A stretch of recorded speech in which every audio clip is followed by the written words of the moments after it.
Gawat! Tok, disahkan. Undang-Undang Cipta Kerja, sengsarakan rakyat.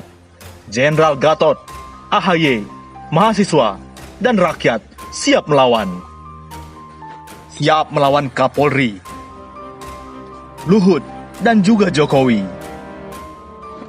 Jenderal Gatot dan AHY meradang, tidak terima. Kesejahteraan buruh justru makin turun karena undang-undang ini. Karyawan dikontrak seumur hidup tanpa masa depan.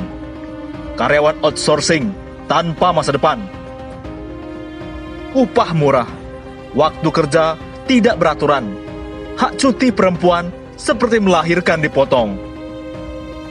Para penguasa kian kuat, para pekerja kian skakmat. Hilang wibawa Ibu Pertiwi, dijajah dan diperkosa beramai-ramai beralaskan lembar RUU Cipta Kerja. Jenderal Prabowo, betapa menyakitkan orang-orang yang membela Anda mati-matian. Berpaling dari rakyat dengan disahkannya RUU Cipta Kerja. Hebat, boleh saya sebut pengkhianat. Pak Kapolri, pilkada boleh di tengah pandemi. Acara dangdutan dibiarkan, sementara unjuk rasa dilarang karena ingin menolak kebijakan DPR dan pemerintah soal RUU Omnibus Law. Teganya Anda hingga mengeluarkan perintah, intai, larang, dan lawan narasi penolakan RUU Ciptaker. Ternyata Anda sudah deal-dealan dengan para investor dan kejar target untuk mengesahkan RUU Omnibus Law Cipta Kerja. Ini beritanya di depan investor Jepang. Luhut harap Omnibus Law Cipta Kerja kelar minggu depan. Memang benar kata Rocky Gerung, dia jenderal bintang 4, tapi COVID-19 bintang 5. Halo Pak Jokowi, keluarga Bapak mah enak, tidak mikirin kerjaan nanti bagaimana. Kenapa rakyat tidak dimatikan saja semua kalau begini? Pak Jokowi, kami baru ingat janji Anda saat kampanye dulu. Pertama, permudah perizinan. Kedua, permudah investor. Ketiga, pangkas peraturan tumpang tindih. Sekarang, Jokowi tepati janjinya dengan Omnibus Law RUU Cipta Kerja ini. Malah diprotes. Pak Muldoko malah mengalihkan isu. Dia menyebut dan menuding rumah sakit memperkaya diri lewat pandemi. Halo Pak Muldoko, jangan-jangan tudingan tersebut sekedar ingin mengalihkan isu tentang kegagalan pemerintah mengatasi COVID-19 yang kian hari trennya semakin meningkat.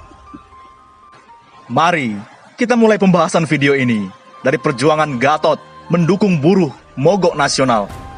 Jangan sampai RUU Cipta Kerja sengsarakan rakyat. Kami mendukung langkah konstitusional kaum buruh. Mantan Panglima TNI Gatot Nurmantio meminta agar jejaring kami di seluruh Indonesia dan semua gerakan masyarakat sipil berkolaborasi bersama kelompok buruh yang menolak RUU Cipta Kerja yang sedang dan sudah disahkan oleh DPR. Kami berpendapat bahwa menyelamatkan Indonesia adalah dengan menggagalkan disahkannya RUU Cipta Kerja tersebut, ujar Gatot. Gatot menambahkan bahwa dukungan diberikan karena kami ingin melihat terwujudnya keadilan dan kesejahteraan rakyat. Sebab menurutnya, Omnibus Law atau RUU Cipta dapat menghilangkan kedaulatan Indonesia sebagai bangsa. Selain itu, Omnibus Law atau RUU Cipta Kerja juga dianggapnya akan meningkatkan kesenjangan sosial serta merusak lingkungan hidup. Lebih lanjut, Gatot menegaskan bahwa Omnibus Law RUU Cipta Kerja dapat memiskinkan masyarakat kecil dan menghilangkan posisi tawar kaum buruh, tutur Gatot. Selanjutnya, selamat tinggal Bapak Prabowo. Harusnya Anda malu pada AHY, padahal dia jauh di bawah Anda. AHY, Partai Demokrat berkoalisi dengan rakyat. Dengar itu Pak Prabowo. Setelah mempertimbangkan berbagai faktor, Ketua Umum Partai Demokrat Agus Harimurti Yudhoyono (AHY) melalui fraksi Partai Demokrat memutuskan tetap menolak RUU Cipta Kerja. Keputusan kami ini sudah disampaikan oleh FPD dalam pandangan akhir mini fraksi pada pengesahan tingkat 1 di rapat kerja Badan Legislasi DPR RI Sabtu 3 Oktober. Dan kami sampaikan lagi dalam pendapat fraksi sidang paripurna DPR RI sebagai penegas atas penolakan kami tersebut. Fraksi Partai Demokrat all out dari sidang paripurna DPR RI Senin 5 Oktober sore ini, ujar AHY dalam keterangannya Senin 5 Oktober. Kepada masyarakat, AHY pun mengucapkan permohonan maaf. Namun, fraksi Partai Demokrat di DPR tetap akan terus berjuang menolak Omnibus Law RUU Ciptaker agar kepentingan masyarakat bisa menang. Saya memohon maaf kepada masyarakat Indonesia, khususnya buruh dan pekerja, karena kami belum cukup suara untuk bisa memperjuangkan kepentingan rakyat. Insya Allah, kita terus memperjuangkan harapan rakyat, tegasnya. Dengar itu, Pak Prabowo, AHY sampai meminta maaf. Menurut AHY, RUU Ciptaker ini tidak ada urgensinya. Sudah seharusnya semua pihak fokus pada penanganan COVID-19 dan memulihkan ekonomi nasional. RUU Ciptaker sudah sangat dipaksakan, berat sebelah, dan banyak pasal yang merugikan kaum buruh dan pekerja kita yang jumlahnya besar sekali. Selain itu, RUU tersebut juga berbahaya. Nampak sekali bahwa ekonomi Pancasila akan bergeser menjadi terlalu kapitalistik dan neoliberalistik, tuturnya. Kata AHY, alih-alih berupaya menciptakan lapangan kerja secara luas, RUU tersebut berpotensi menciptakan banyak sekali masalah. Selanjutnya, AHY mengajak seluruh lapisan dan elemen masyarakat, utamanya kaum buruh dan pekerja yang akan terkena dampak dari RUU Cipta Kerja ini, untuk berjuang bersama-sama, untuk selalu bersuara dan tetap menegakkan nilai-nilai keadilan. No one is left behind. Bersama kita kuat, bersatu kita bangkit, Tuhan bersama kita. Demikian AHY. Dan terakhir, ini yang penting untuk kita bahas bersama. Paket tengah malam.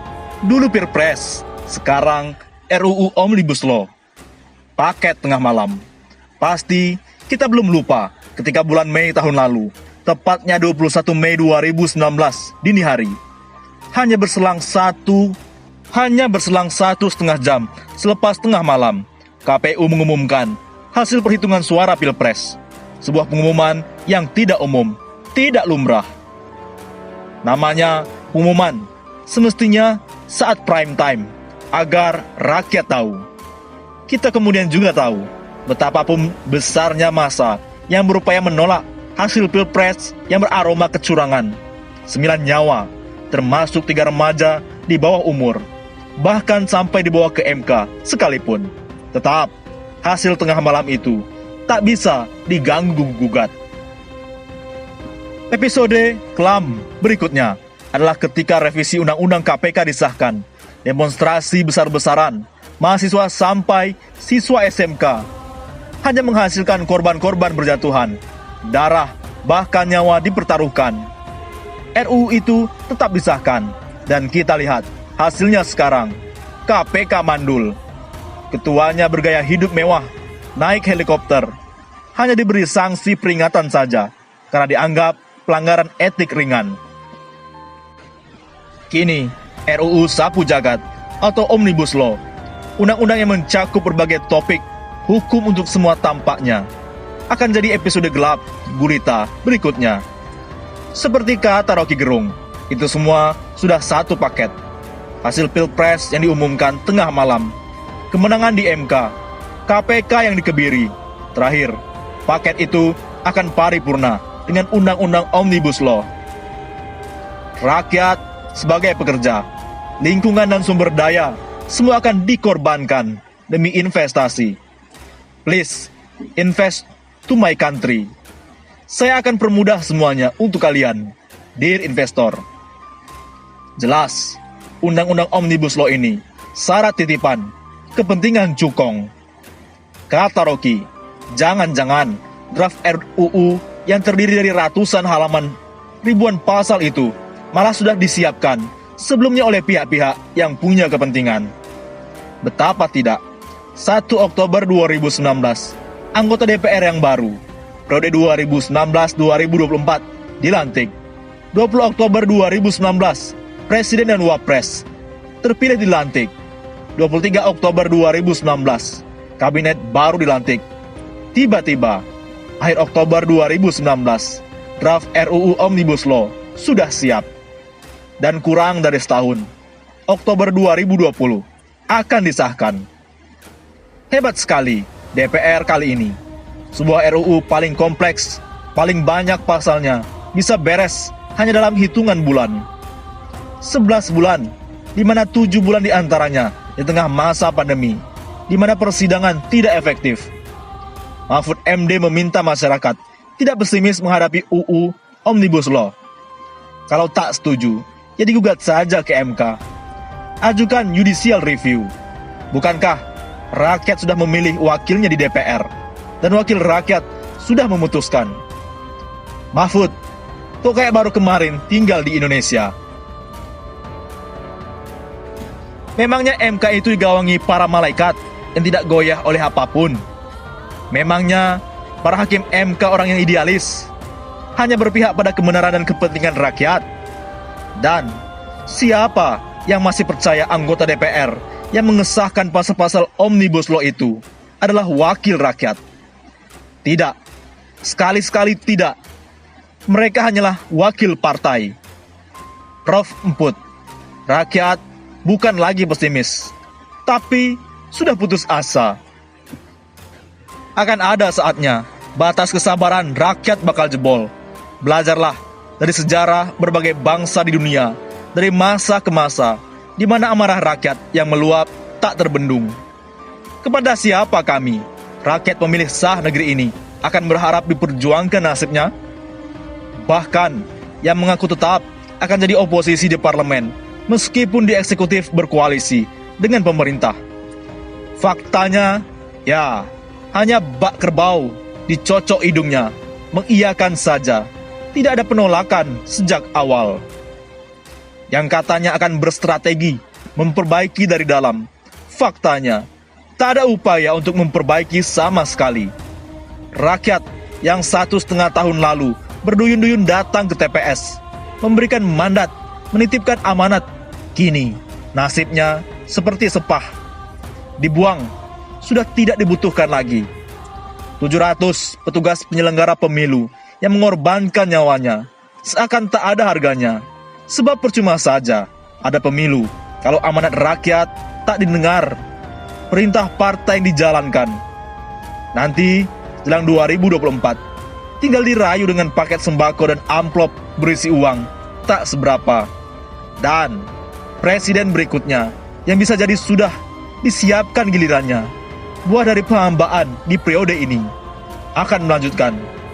Tiba-tiba teringat, dulu ada yang kasih load reminder. Katanya negeri ini terancam bubar di tahun 2030. Tentu, bubar di 2030 itu bukan bubar seperti PKL yang berlarian digerebek Satpol PP, atau anak-anak bermain petak umpet yang seketika bubar kena hujan deras turun tiba-tiba. Bubar di 2030 itu pasti ada prolognya, ada langkah-langkah salah yang fatal yang membuat negeri ini tergadai. Ada regulasi yang sistematis membuat anak-anak bangsa ini terbelenggu di negerinya sendiri. Malang nia nasibmu, rakyat Indonesia. Hanya kepada Allah, Tuhan semesta alam, kita berserah diri dan memohon pertolongan. Bagaimana?